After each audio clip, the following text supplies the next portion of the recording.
Hello అందరికీ welcome back to little things channel. ఇవాళ మనం ఉగాది స్పెషల్ బొబ్బట్లు ఇంట్లోనే ఈజీగా మృదువుగా ఎలా చేయాలో ఈ వీడియోలో చూసేద్దాం. సింపుల్ పద్ధతిలో చిన్న చిన్న టిప్స్ పాటిస్తే ఫస్ట్ టైం చేసే వాళ్ళకు కూడా పర్ఫెక్ట్గా కుదురుతాయి. ఇంకెందుకు లేటు, వీడియోలోకి వెళ్ళిపోదాం.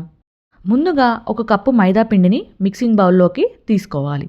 కొంచెం ఉప్పు కూడా యాడ్ చేసి పొడిగా కలుపుకోవాలి. కొంచెం కొంచెం వాటర్ యాడ్ చేస్తూ పిండి కొంచెం పల్చగా కలుపుకోవాలి. పిండి కలుపుకోవడంలోనే మన బొబ్బట్లు సాఫ్ట్నెస్ వస్తుంది. కొంచెం నెయ్యి కూడా యాడ్ చేస్తే చేతికి అంటిన పిండి కూడా వచ్చేస్తుంది. లాస్ట్లో ఒక స్పూన్ నెయ్యి యాడ్ చేసి పిండిని 4 గంటల పాటు పక్కన పెట్టుకోవాలి. తర్వాత ఒక 3/4 కప్పు పచ్చిశనగపప్పు తీసుకొని గంట పాటు నానబెట్టుకోవాలి. గంట తర్వాత శుభ్రం చేసి కొంచెం వాటర్ యాడ్ చేసి ప్రెషర్ కుక్కర్లో 3 విజిల్స్ వచ్చేదాకా ఉండనివ్వాలి.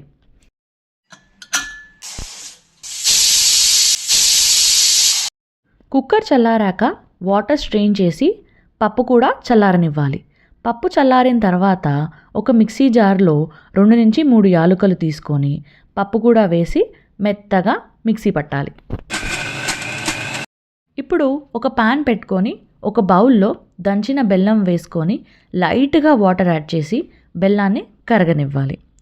బెల్లం కరిగిన తర్వాత మిక్సీ పట్టిన పప్పును కూడా యాడ్ చేసి బెల్లం అంతా పట్టేటట్టు బాగా కలిపి గట్టిపడ్డాక స్టవ్ ఆఫ్ చేసుకొని చల్లారనివ్వాలి.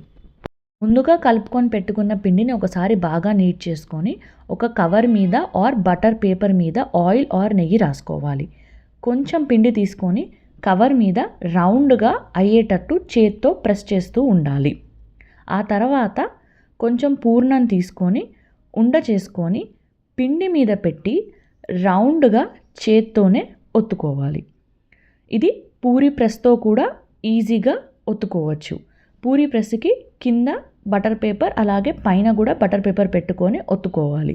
అలాగే చపాతీ కర్రతో కూడా కింద అండ్ పైన బటర్ పేపర్ పెట్టుకొని ఒత్తుకోవచ్చు. ఈజీగా అయిపోతుంది.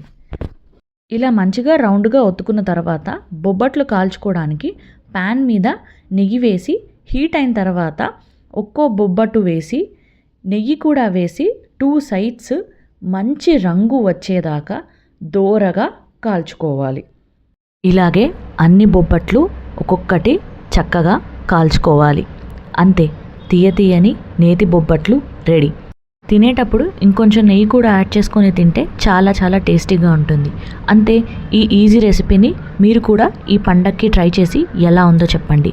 మీకు మా రెసిపీస్ నచ్చినట్టయితే లైక్ షేర్ సబ్స్క్రైబ్ చేయండి. మరికొన్ని మంచి మంచి రెసిపీస్తో మీ ముందుకు వస్తాం. అంతవరకు బాయ్ మరి.